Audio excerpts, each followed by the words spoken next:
Знаете ли, че България е била сред водещите сили в производството на коприна през средновековието?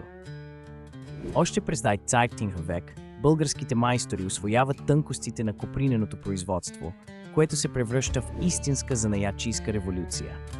Благоприятният климат и развитото селско стопанство превръщат българските земи в идеална среда за отглеждане на черничеви дървета, основна храна за копринените буби.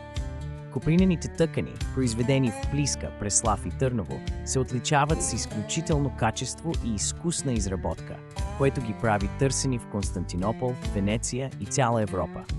Коприната носи не само икономически просперитет, но и символ на престиж за българските боляри и царския двор. Тя се използва за одежди, иконостаси, знамена и дори дипломатически подаръци, а чрез нея българската култура оставя траен отпечатък в международната търговия. Така скромната копринена нишка свързва България с най-големите пазари и утвърждава страната като значим играч в средновековната икономика и култура, доказвайки, че българската коприна е била не просто стока, а символ на мощ и изтънченост.